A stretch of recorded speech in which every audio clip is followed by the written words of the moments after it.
빨래적 갓날갓적 황선이 유미경입니다. 안녕하세요. 안녕하세요. 지난주에 장유진 선생님이 와주셔서 스튜디오가 꽉 찬 것 같았는데 맞아요. 오늘은 또 저희 둘이네요. 네. 둘이 하다가 3명 되니까 막 감사해요. 처음부터 3명이었을 때는 그쵸? 아니다. 저 처음 지혜 선생님이랑 둘이 시작했어요. 이제 맞아요, 생각해 보니까. 맞아요. 네, 제가 3회차인가 그때부터 같이 했던 것 같아요. 네. 이렇게 사람 나는 게 잘 느껴지네요. 드는 그러니까. 거는. 그러네요. 들 때는 잘 모르는데 맞아요. 없다가 다시 들어오시니까 너무 신나고 꽉 찬 기분이고 그러기는 했어요. 그죠? 네. 어떤 이야기 들려주실 건가요? 오늘은 네. 또 방정환 선생님 글들 또 몇 개 골라봤어요. 아, 그래요? 네. 그리고 유미경 선생님께서 모아두신 곡. 네. 그리고 제가 선곡한 건가요? 네, 오늘의 선곡은 유미경 선생님. 사실은 어제 아이들이랑 그 노래방을 갔어요. 와. 네, 노래방을 가서 아이들이 부르는 곡을 메모했다가 살짝 가져왔습니다. 그렇구나. 네, 그러면 오늘 선곡들의 포인트 네. 한번 유미경 선생님 아이들은 저런 노래를 부르는구나 하고 조금 연식이 있습니다, 아이들이. 네, 들어주시고 네. 그럼 들어가는 곡 듣고 이야기 들려드릴게요. 네. 엄마가 늘 베푼 사랑에 어색해 그래서 그런 건가 늘 어렵다니까 잃기 두려웠던 욕심 속에도 작은 예쁨이 있지 난 지금 행복해 그래서 불안해 폭풍전 바다는 늘 고요하니까 우리부터 빨리 타면 안 되잖아 나는 사랑을 응원해 젊은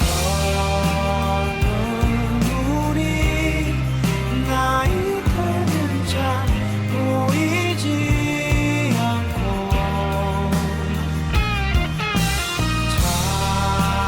찬란한 빛 제 눈이 멀어 꺼져가는데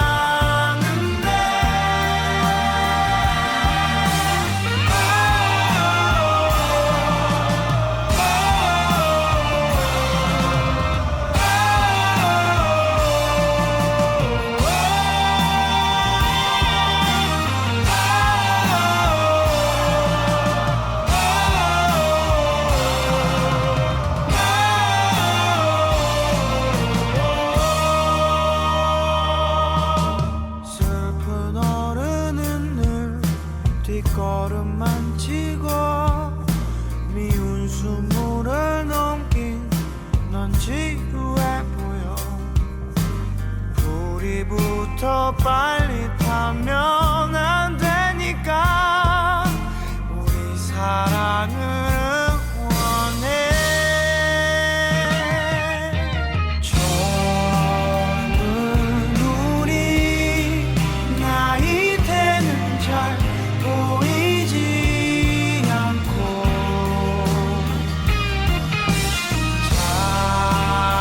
찬란한 빛 제 눈이 멀어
혁오의 톰보이 들으셨습니다. 들려드릴 이야기 제목은 설떡, 술떡입니다. 발표 당시에 우스운 이야기로 발표가 됐었다고 해요. 설 명절 잔치에 떡잔치는 어린이의 것, 술잔치는 어른의 것인데 나는 이제 그 두 잔치를 어울러 합쳐서 단단히 재미있는 이야기를 하나 하지요.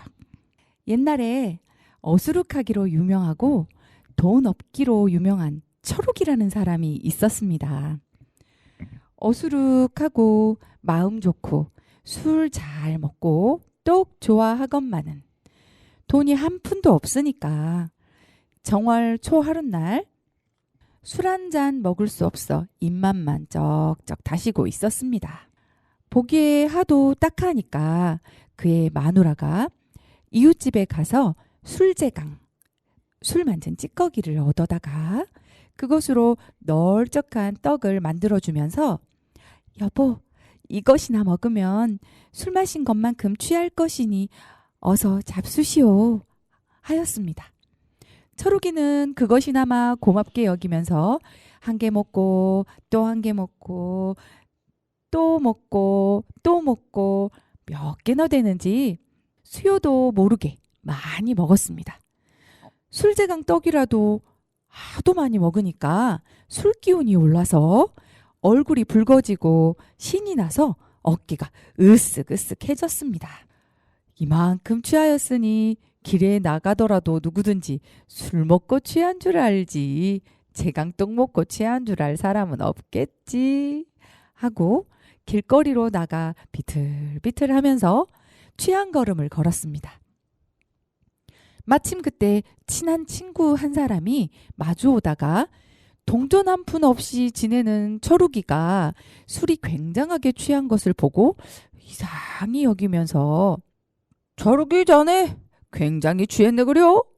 정월 초하로부터 큰 수가 생긴 모양일세 그려? 하고 비행기를 태우니까 아무렴 취하고 말고 곤드레 만드레 잔뜩 취했다네 하고 흥청거리는 거로 이놈이 꽤 허풍을 떠는구나 생각하고 빈정거리느라고 허허 정말 대단히 취했네 그려? 무엇을 먹고 그렇게 취했나? 하니까 철욱이는 점점 더 신이 나서 취하고 말고 술제강을 흠뻑 먹고 취했네. 그 말을 듣고 친구는 어찌 우습던지 허리를 펴지 못하고 웃으면서 도망하였습니다. 철욱이가 집에 돌아와서 그 말을 하니까 아이고 대체 어리석기도 하오. 제강을 먹었다고 그러니까 남이 웃지요. 누가 묻거든 술을 많이 먹고 이렇게 취했다고 그래야지요. 하는지라 철욱이가 그럴 듯이 듣고 손뼉을 치면서 옳지 옳지 이번에는 꼭 그러지 하고 그 길로 곧장 그 친구의 집을 찾아갔습니다. 큰일이나 난 것처럼 떠들면서 여보게 여보 아까도 취했지만 지금도 이렇게 몹시 취해서 죽을 지경일세. 왜 그렇게 취했나? 술을 많이 먹고 취했다네. 술을 얼마나 먹었단 말인가? 9개나 먹었다네. 해놓아서 또 미천이 드러났습니다. 이놈아 어떤 놈이 술을 9개를 먹는다더냐? 또 제강떡을 9동이를 먹은 것이로구나 하고 웃는 거로 창피만 당하고 돌아와서 마누라에게 이야기하니까 여보 아무인들 웃지 않겠소? 술을 9개 먹었다는 사람이 세상에 어디 있단 말씀이요. 이 다음에 만나거든 한 동이를 먹었다고 그러시오. 그 이튿날이 되기를 잔뜩 기다렸다가 아침이 되니까 밥도 안 먹고 친구 집으로 뛰어가서 아이고 오늘도 참말 굉장히 취해 죽겠는걸 하였습니다. 뭘 먹고 취했단 말인가? 술을 먹고 취했지. 얼마나 먹었단 말인가? 얼마가 무언가 한 동이나 먹었네. 친구가 그 말을 듣고 속으로 아내에게 배워가지고 왔구나 생각하고 한 번 더 묻기를 찬 술을 먹었나 더운 술을 먹었나 하였습니다. 철욱이가 쩔쩔매다가 한다는 말 하루에 속세 놓고 구워 먹었지 하여 기어코 제강떡 먹은 것이 드러나고 말았답니다.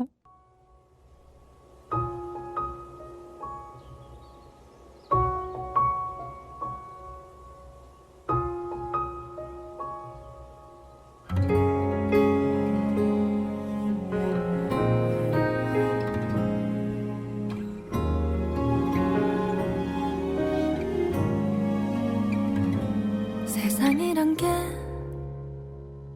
제법 춥네요. 당신의 안에서 살던 때보다 모자람 없이 주신 사랑이 과분하다 느낄 때쯤 난 어른이 됐죠. 한 송이 꽃을 피우려 작은 두 눈에 얼마나 많은 비가 내렸을까. Oh, rewind 돌이킬수록 더 미안 포기 안 하려 포기해버린 젊고 아름다운 당신의 계절 여길 봐 예쁘게 피었으니 바닥에 떨어지더라도 꽃길만 걷게 해줄게요.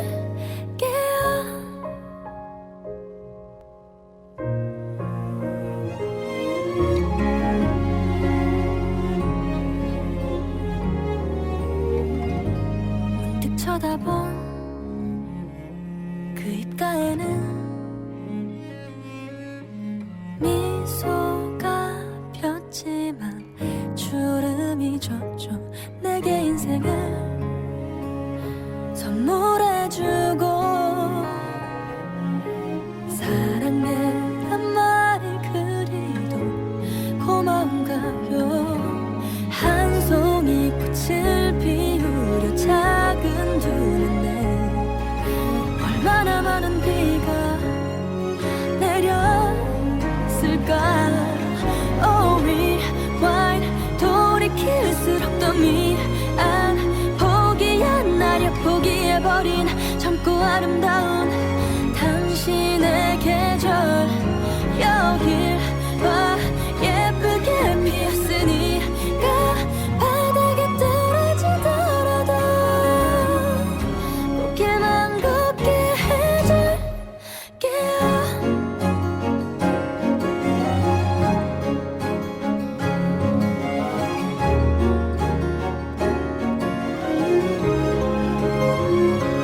겨울이 와도 마음속에 봄 향기가 가득한다.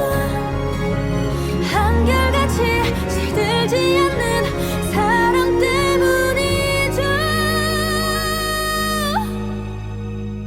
Oh, rewind 짧은 바람 같던 시간 날 품에 안고 흔들림 없는 화분이 되어준 당신의 세월 여길 봐 행복만 남았으니까 다 내려놓고 이 손잡아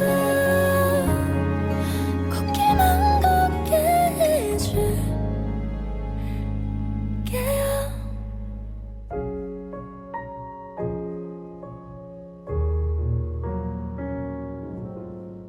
들으신 곡은 김세정의 꽃길이었습니다. 아, 이 노래가 이런 노래였군요. 저희 딸아이가 부를 때는 전혀 같은 곡 다른 느낌이어가지고 사실 궁금했습니다.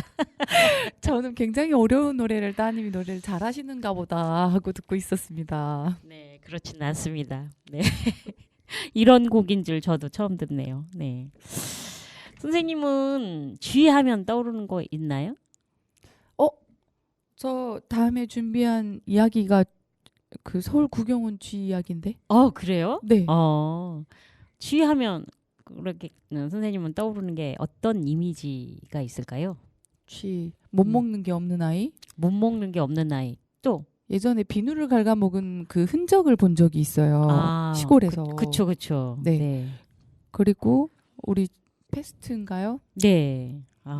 무서운 네. 병균을 옮기는 쥐. 저는 미키마우스가 떠오르네요.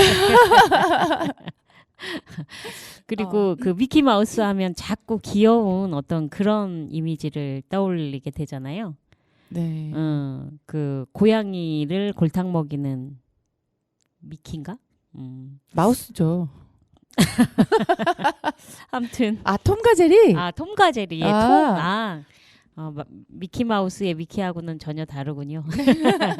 아무튼 쥐 하면 여러 가지 이미지가 있을 거예요. 그죠? 네네. 의미도 또 많이 있을 텐데 오늘 제가 읽어드릴 이야기는 쥐가 옛날 이야기에서는 보온을 하는 그런 이야기가 참 많이 나오거든요. 근데 제가 오늘 읽어드릴 이야기는 보온이 아니라 그 길러준 것에 대한 배신이라면 배신을 하는 그런 이야기입니다. 네. 한번 들어보시고. 배추도사 무도사에서 네네네. 본 적이 있는데. 네. 한번 들어보시지요. 많이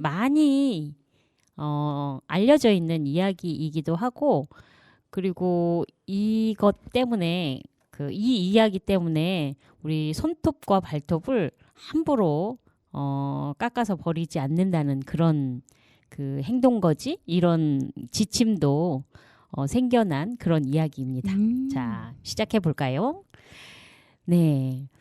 옛날 살구꽃 피고 지는 산골 마을에 서첨지 영감이 살았어. 어느 날 서영감은 삐죽 자란 손톱이 보기 싫어서 가위를 꺼내 싹둑싹둑 손톱 발톱을 깎았어.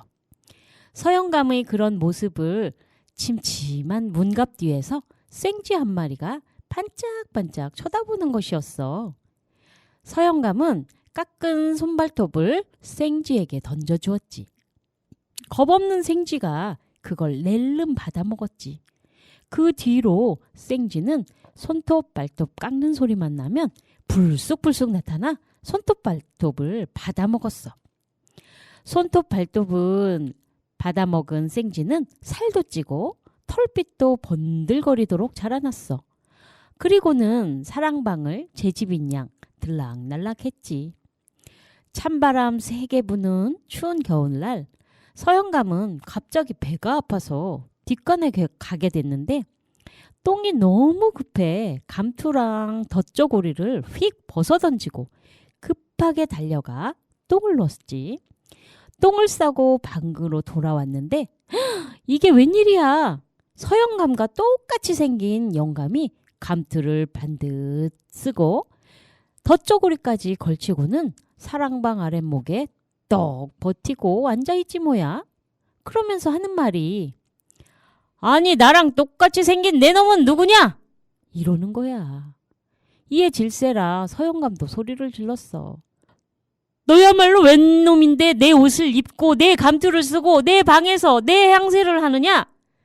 두 영감이 싸우는 소리에 온 식구가 달려나왔어. 아들, 손자, 며느리, 마누라 모두 나왔는데 모두들 어안이 벙벙해. 앞으로 봐도 뒤로 봐도 옆으로 봐도 뒤집어서 봐도 너무 똑같네. 아들이 소리쳤어. 누가 우리 아버지요? 두 영감 모두 자기가 아버지라고 소리치네. 가만히 지켜보던 서영감 마누라가 나섰어. 여보 영감, 멱살잡이 그만해요. 진짠지 가짠지 우리 가족이 가려버리다. 그런 다음 가족회의를 했어. 식구들이 돌아가면서 질문을 해서 잘 알아맞추는 사람이 진짜라고. 맨 먼저 큰아들이 물었지. 우리 헛간에 있는 농기구가 무엇이요? 진짜 서영감이 띄엄띄엄 멀버무리는데 가짜 서영감은 괭이가 5개인데 자루 2개가 부러졌고 삼태기가 3개인데 1개는 구멍이 났고 호미는 6개인데 2개는 끝이 부러졌다. 고 청산유수로 말하네. 헛간을 제집 삼아 지내는 가짜니 당연한 일이었지. 2번째로는 마누라가 물었어. 장독간에 장독들은 어찌되오? 이번에도 진짜 서영감은 당황하며 불그락 푸르락인데 가짜 서영감은 잘도 말을 하네. 큰 장독이 7인데 간장독은 2이고 된장독도 2이고 고추장독이 1고 나머지는 김치독이다. 작은 항아리는 뚜껑이 깨진 것까지 5이니 모두 12이라오. 이렇게 되니 모두들 진짜 서양감을 보고 가짜라고 소리치며 이놈이 가짜다! 혼쭐을 내어 내쫓아내거라! 하니 하인들이 달려들어 서영감을 두들겨 내쫓아버렸지. 쫓겨난 서영감은 동냥질을 하며 또또는 버렁뱅이가 되었어. 그러니 서영감 꼴이 많이 아니었지. 도무지 사는 게 사는 것 같지 않았어. 이대로 살아 무엇하랴. 차라리 죽는 게 낫겠다 싶어 바닷가에 갔더니 시퍼런 포도가 절썩. 아이고 무서워라. 무서워서 못 죽겠다 싶어 산으로 올라갔어. 죽는 마당에도 무서운 건 싫었나 봐. 기진맥진 엉금엉금 산비탈을 올라가다 보니 아득히 먼 곳에 조그만 암자가 보였지. 죽기 전에 스님한테 하소연이나 해보자 하고 암자로 찾아갔어. 서영감은 그동안에 있었던 일들을 미주알 고주알 스님에게 털어놓았지.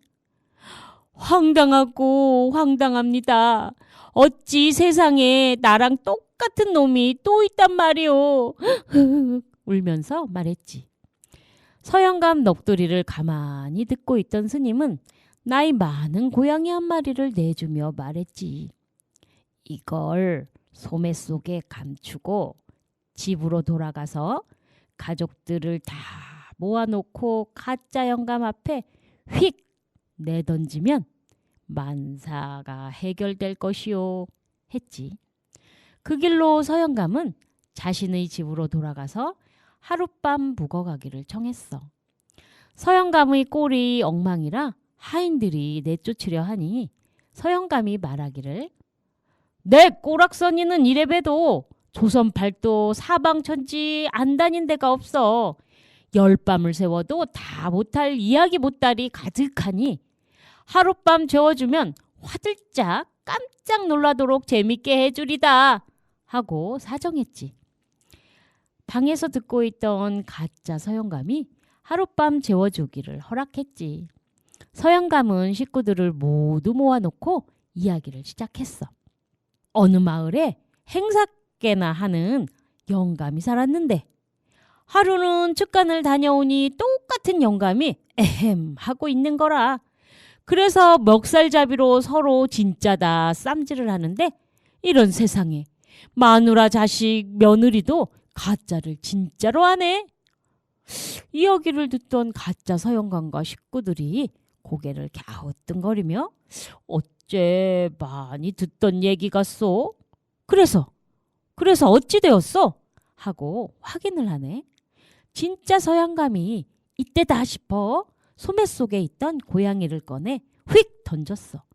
늙은 고양이가 송곳니를 드러내고 발톱을 세워 달려드니 가짜 서영감이 화들짝 놀라 자빠졌는데 도망치려고 해도 고양이에게 뒷덜미를 물려 꼼짝을 못하다가 휘리릭 작아지며 감투가 땅에 떨어져서 뒹굴지 뭐야. 가짜 서영감은 오간되었고 작은 생쥐가 고양이 입에 물려 있었지. 온 식구들은 어리둥절하여 정신을 못 차리고 있었지. 진짜 서영감은 바닥에 떨어진 감투를 눌러쓰고 천둥벼락 같은 소리로 호통쳤어. 생쥐 마누라 노릇이 그리 좋더냐?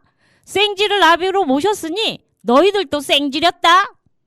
마누라와 아들 며느리는 몸둘 바를 몰랐어.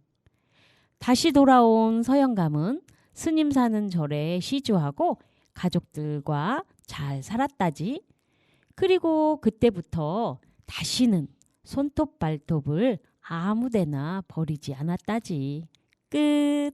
눈물이 난다 이 길을 걸으면 그 사람 손길이 자꾸 생각이 난다 붙잡지 못하고 가슴만 떨었지 내 아름답던 사람아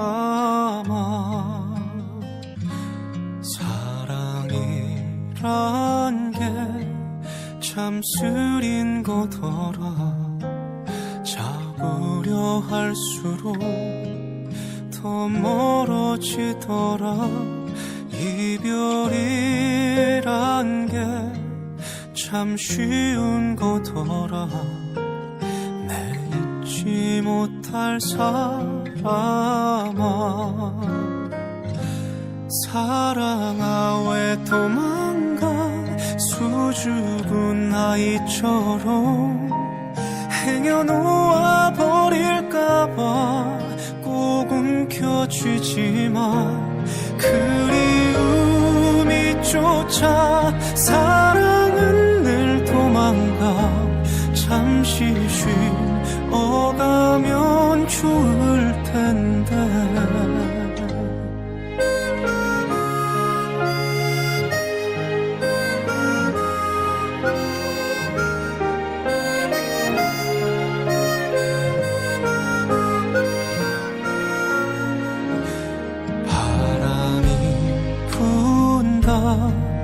옷깃을 세워도 차가운 이별에 눈물이 차올라 잊지 못해서 가슴에 사무친 내 소중했던 사람아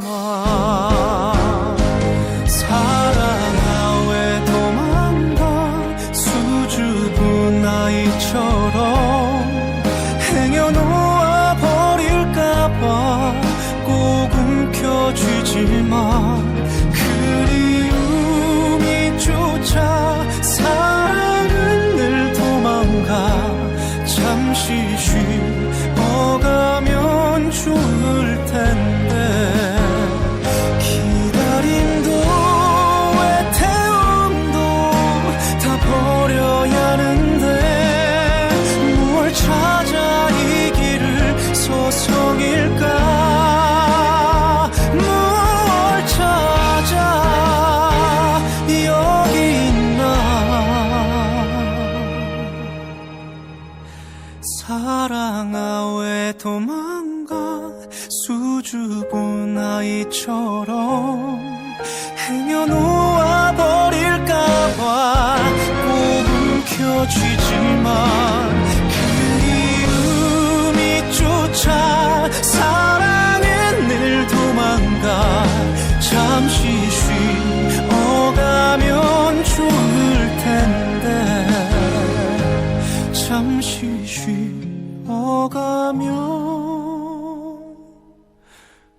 좋을 텐데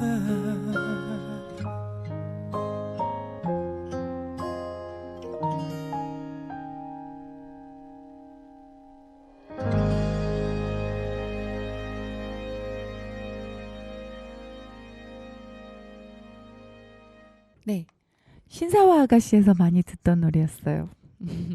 사랑은 늘 도망가. 임영웅 노래 들으셨습니다. 네. 선생님은 손톱 발톱 몇 번이나 깎으세요?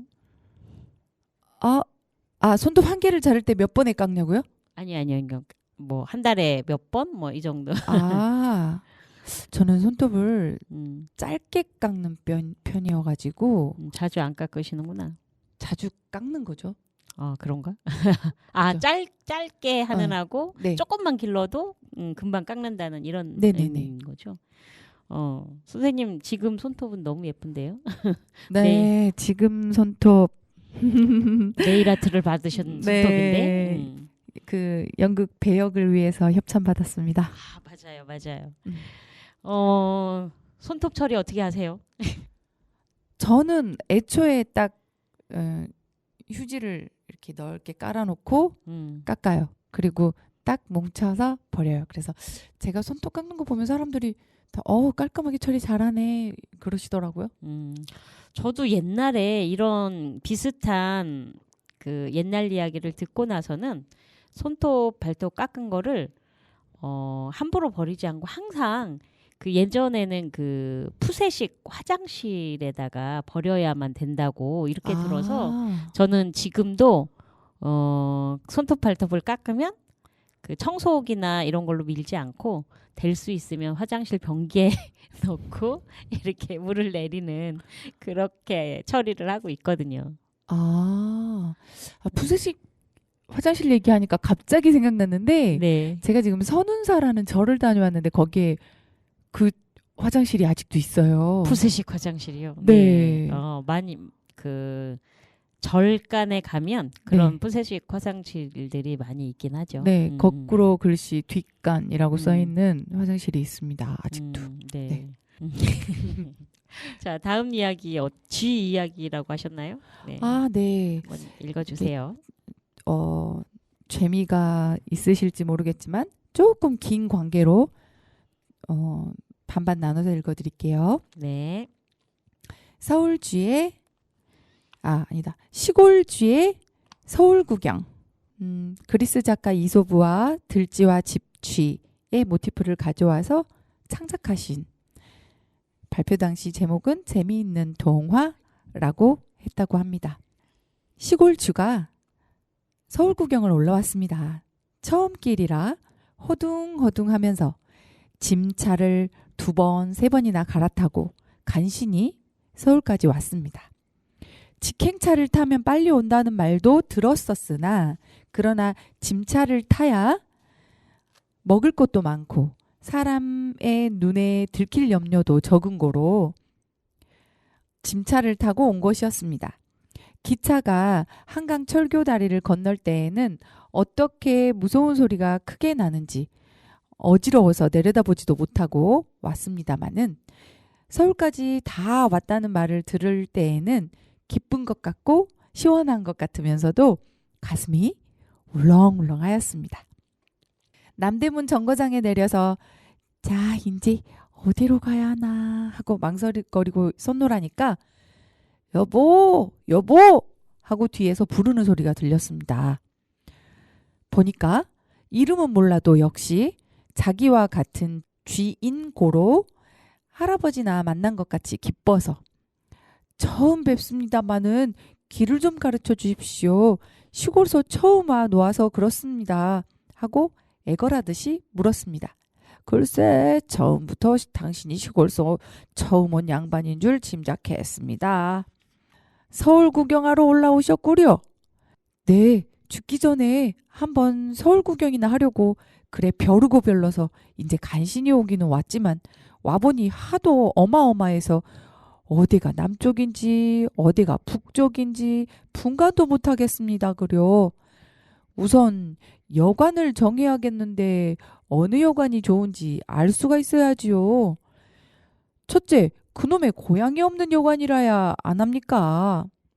그럼 여관으로 갈 것 없이 나하고 우리 집으로 갑시다. 그려. 그럼 돈도 들 염려 없고 고양이도 감이 오지 못하는 집이니까요. 사면이 뺑 돌아가면서 쇠로 된 양옥집이니까요. 네? 양옥집이요요? 훌륭한 집에 계십니다. 그려. 서울 왔다고 양옥집 구경도 할 겸 그댁 가서 폐를 끼칠까요? 폐가 무슨 폐예요? 자, 나를 따라오세요.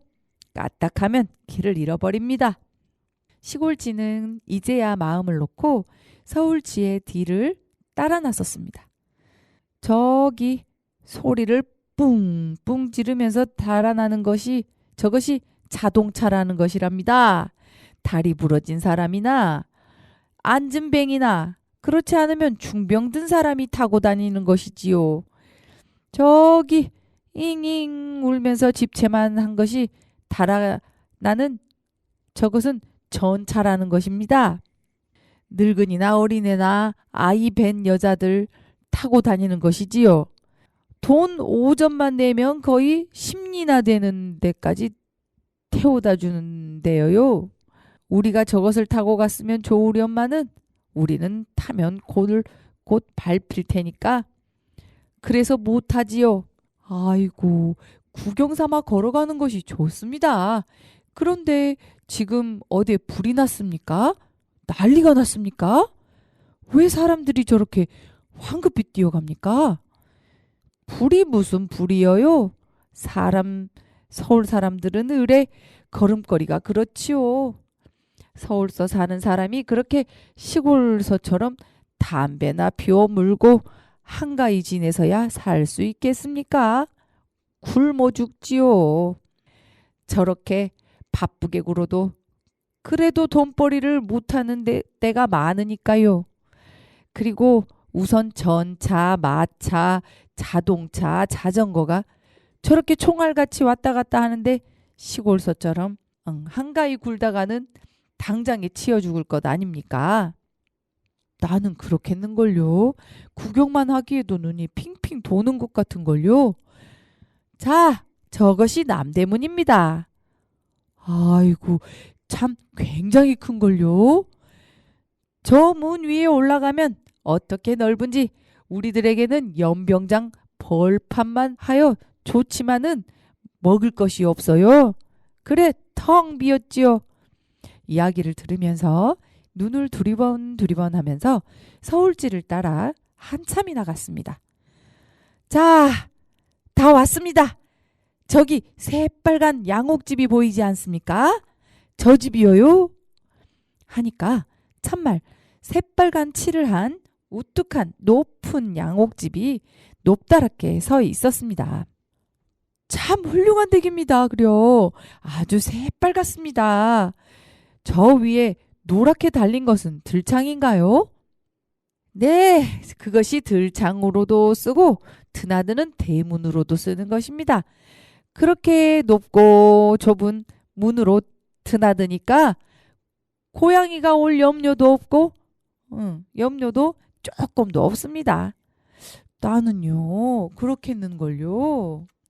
자, 미끄러지지 않도록 속히 기어 올라오십시오. 내가 먼저 기어 올라 들어갈 터이니 곧 따라 올라오세요. 하고 서울지가 쪼르르 기어 올라가서 노란 세문이 덮인 군역으로 쑥 뛰어 들어갔습니다. 시골지도 기어 올라가기는 원래 잘하는 거로 곧 뒤따라 기어 올라가서 뛰어 들어갔습니다. 어떻습니까? 넓지요? 아무 것보다도 마음 놓이는 것은 고양이 걱정이어요. 이 속에 이렇게 들어앉아 있으면 아주 천하태평입니다. 자, 좀 편히 쉬십시오.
들으신 곡은 유나의 사건의 지평선이었습니다.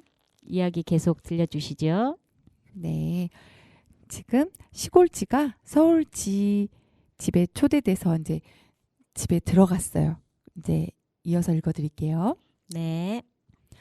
서울지는 몹시도 친절하게 굴고 엽렵하게 대접하면서 시골지는 도리어 미안할 만큼 고맙고 다행하였습니다. 시골서는 구경도 못하던 청요리 찌꺼기, 양과자 부스러기 같은 음식을 많이 내어놓아서 맛있게 먹고 있었습니다. 그런데 그때 시골쥐의 머리 위에 무언지 뚝 떨어지는 것이었습니다. 깜짝 놀라 보니까 우표 딱지 붙인 봉투였습니다. 시골쥐가 어떻게 몹시 놀랬었는지 서울쥐는 깔깔 웃으면서 그렇게 놀라실 것은 없습니다. 인제도 그런 편지가 자꾸 들어옵니다.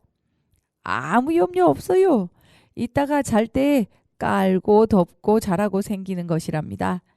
잠든 후에도 밤이 깊어갈수록 칩지 말라고 자꾸 그런 것이 생겨서 두둑하게 덮어줍니다. 하고 지금 떨어진 그 편지 봉투를 집어서 깔고 앉으라고 시골쥐에게 주었습니다. 어떤 집인지 아시겠나요? 잘 모르겠는데요. 혹시 우체국이에요? 우체국이 아니라 우체통이겠죠? 아, 우체통. 네. 진짜요? 빨간색 양옥집. 아, 그럴 수도 있겠네요. 네. 그러고 가끔 가다 비가 몹시 오거나 하는 때 먹을 것이 없으면 풀칠 많이 한 봉투는 뜯어먹기도 하지요. 이런 이야기를 하고 있는 때에 이번에는 신문지를 착착 접어 묶은 것이 떨어졌습니다. 이번 편지는 꽤 큽니다 그려 하고 시골쥐가 서울쥐 보고 말하였습니다. 아니요, 이건 편지가 아니라 신문이라는 것입니다. 이 세상에서 생기는 일이면 무엇든지 이 속에 모두 적혀 난답니다. 무엇이 났나 좀 읽어볼까? 하고 그 신문을 펴가지고 들여다보더니 에이 속상하군. 흑사병이 유행하니까 우리들은 모두 잡아 죽여야 한다고 아주 크게 내었는걸. 아이고 그럼 큰일 났구려. 공연이 올라왔구려. 맞아 죽으면 어쩌나요? 아니요. 그렇지만 이 집 속에 있으면 겁날 것은 없습니다. 아무 염려 말고 계십시오. 시골쥐는 간신히 마음을 놓고 편지를 깔고 신문지를 이불로 덮고 누워서 피곤한 판에 고단하게 잠이 들었습니다. 시골 손님이 잠자는 동안에 나는 나가서 먹을 양식을 얻어 가지고 와야겠다 하고 서울쥐는 밖으로 나갔습니다. 한참이 지난 후 밤이 차차로 밝아올 때였습니다. 재그럭 하고 머리맡에서 이상스러운 소리가 나는 고로 시골쥐는 신문지 이불 속에서 눈이 뜨여서 엄칫하였습니다.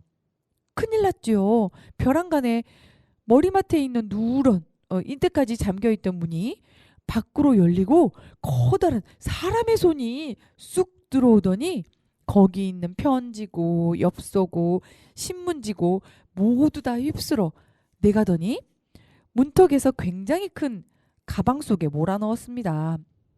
신문지 이불 밑에 웅크리고 있던 시골쥐도 그 통에 휩쓸려서 가방 속으로 들어가고 제걱하고 가방문까지 잠겨버렸습니다.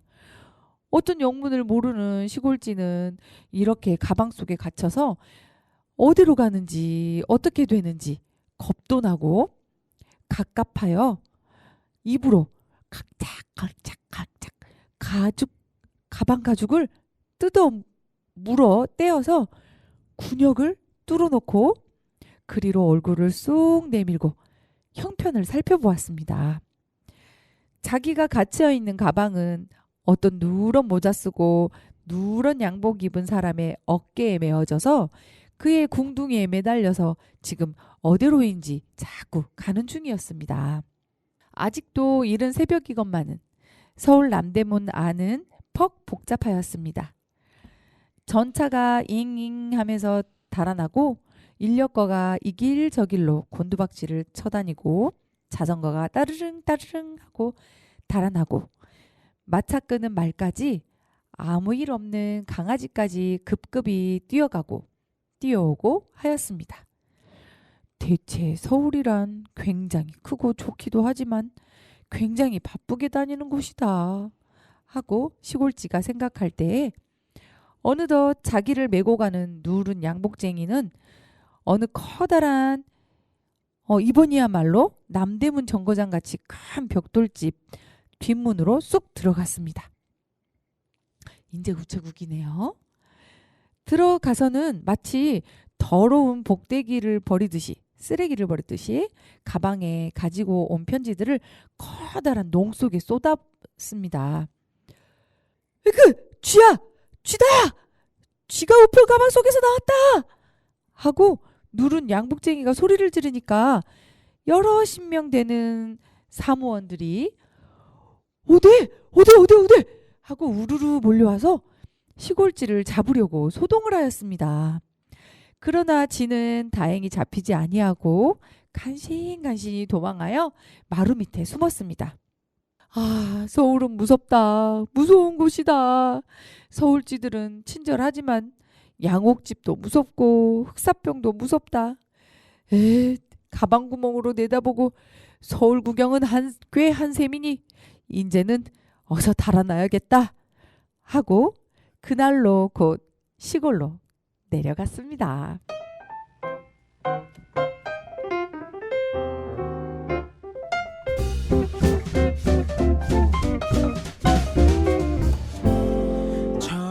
쳐다보지 않아도 내 맘은 널 향해 있고 널 바라보길 바라고 쳐다본다 싶으면 혹시나 마주칠까봐 쳐다보지도 못하고 어딜 보는 걸까 혹시 날 보는 걸까 너도 내 마음과 같은 맘이길 내 몸이 말을 안 들어 마음은 널 좋아한다 하는데 내 눈은 네 눈을 피해 내 몸이 말을 안 들어 마음은 다가가라고 하는데 그렇게 원하지 않던 부끄러움만 생겼네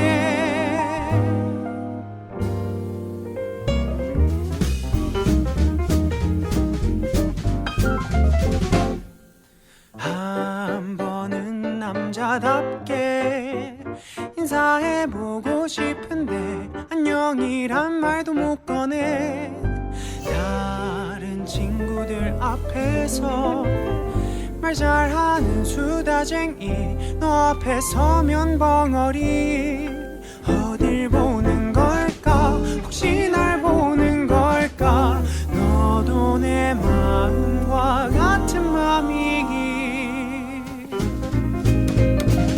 내 몸이 말을 안 들어 마음은 널 좋아한다 하는데 내 눈은 네 눈을 피해 내 몸이 말을 안 들어 마음은 다가가라고 하는데 그렇게 원하지 않던 부끄러움만 생겼네 어쩌다 마주칠 때면 내 몸은 oh no 내 마음은 want her 너도 내 마음과 같은 맘이길 내 몸이 말을 안 들어 마음은 널 좋아한다 하는데 내 눈은 네 눈을 피해 내 몸이 말을 안 들어 마음은 다가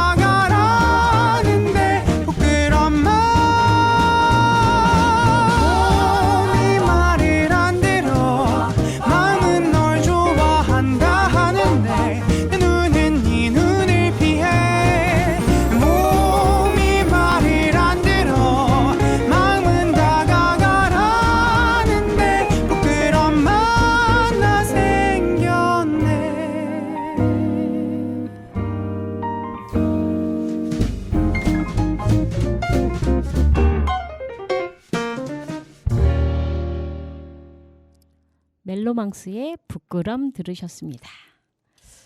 시간이 벌써 이렇게 됐네요. 제가 짧은 이야기 하나 들려드리고 이 시간 맞춰야 될 것 같아요.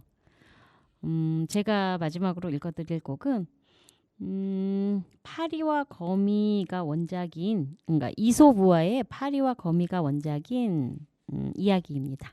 제목은 파리와 거미. 옛날 어느 나라에 수선쟁이 임금님 한 분이 있었는데 항상 파리와 거미는 없어도 상관이 없을 터인데 공연이 있어가지고 사람들을 괴롭게 한다고 파리와 거미를 만나는 대로 수선을 떨었습니다. 그 후에 어느 때 그 나라하고 이웃 나라하고 전쟁을 하다가 군사가 적고 힘이 부족해서 그만 져버렸습니다. 그래서 임금님은 할 수 없이 산속으로 이리저리 피신을 해 다니다가 너무 피곤해서 어느 잔디 위에 쓰러져 잠이 들어버렸습니다. 그때 벼랑간 난데없는 파리 한 마리가 후룩 날아오더니 임금님의 얼굴에 가 앉았습니다.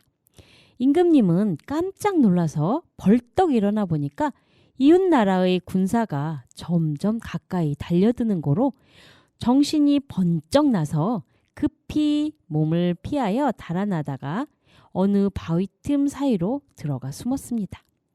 그러자 뒤를 쫓던 군사들이 바위 틈으로 들어가 숨은 임금님을 분명히 보고 불이 나게 쫓아와서 그 바위 틈으로 들어가려고 보니까 그 바위 틈에 난데없는 거미줄이 이리저리 쳐 있는 거로 임금님이 이곳으로 들어가 숨었으면 거미줄이 찢어졌을 터인데 그대로 있는 것을 보면 이곳에 숨지 않은 것이 분명하다고 군사들은 다른 곳으로 찾으러 갔기 때문에 하마터면 죽을 뻔하던 임금님의 목숨은 쓸데없다던 거미와 파리 때문에 살아났다고 합니다. 끝.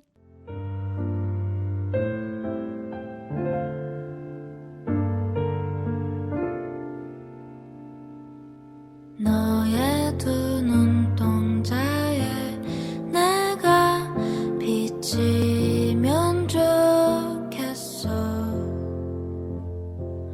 낮에도 밤에도 네가 내 앞에 있었으면. 나의 두 눈동자는 항상 널 보고 있는데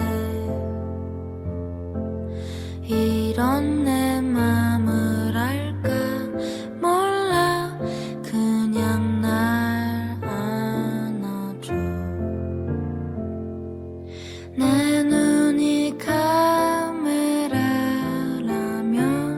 정말로 좋겠어. 귀여운 너의 미소를 매일 보며 간직하게. 사랑해 내게 있어줘. 날 떠나지 말아줘. 멀리 있어도 나를 잊지 말아줘.